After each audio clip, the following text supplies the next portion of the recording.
What up, it's your girl Vegan A, and welcome back. And for those who are new, I'm a plant-based chef who likes to help spread awareness by showing recipes, tips, and behind the scenes of my lifestyle choices. Today I'm going to be showing you guys what it's like to do a simple home setup with some homemade cookies that I made. I wanted to do this video to show you a little bit about what food styling entails and how you can make it work with little to no equipment. These cookies are not my recipe, but I'll link the information for them below because they were so good and they were soft and everything that I thought they would be.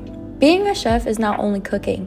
People don't realize, but you have to make sure that not only, yes, the food is good, but you have to make sure that it looks just as good as it tastes. People eat with their eyes, and it's a big factor on how they enjoy their meal. Food composition and styling come a little easier to me, I feel, because I am a visual artist and I am used to doing photo compositions with being a photographer. So I just mix and match the mediums, the colors, the textures, the backgrounds, the props, and kind of mix it all together to create the finished product. One thing I like to do in my photos is create a story, because I am a photographer and I do like to help tell something without actually saying the words. So I use colors, I use angles, I use these different elements to express what needs to be expressed. And I wanted it to be as if like your mom made these and like left them on the counter or something. And a tip for those who also are in this industry, or for people who just like food photography, make sure to make extra of whatever it is that you're taking pictures of, because it helps as like the extras or like the background fillers. It just helps the picture not be so flat and boring and gives like dimension.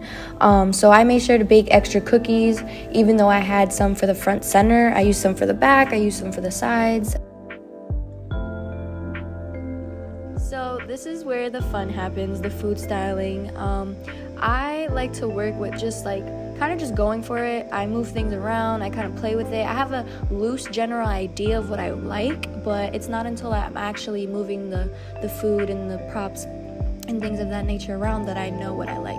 This could take either 20 minutes or 200 hours because I'm a perfectionist and I like to overshoot. I rather overshoot than undershoot, because like that's it. Once you're finished with the shoot, everything's away, you done finished cooking. Like it's just done. So you might as well do it all when you're already in that creative zone, right? And then another tip, to use accents. What I mean by this is like plates, glasses, milk, maybe extra ingredients, props, because at the end of the day you want something that's going to catch people's attention to the point where they stop scrolling and they take a second to enjoy your work. Then this is the sad reality of food photography, is all the freaking dishes at the end, because I try to clean as I go, but you know, you can only do so much when you're in the zone, and when you got to take pictures, you don't want to get your hands dirty. So this is just doing what I got to do, cleaning up my mess. Bestie tries the s'mores cookie.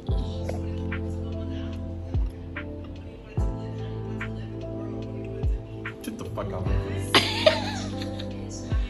It's good? Get the fuck out. It's the walk. Keep the walk. I mean, I'm peeping. Okay, booty. It's giving sagging. It's good. Hey, that's inappropriate.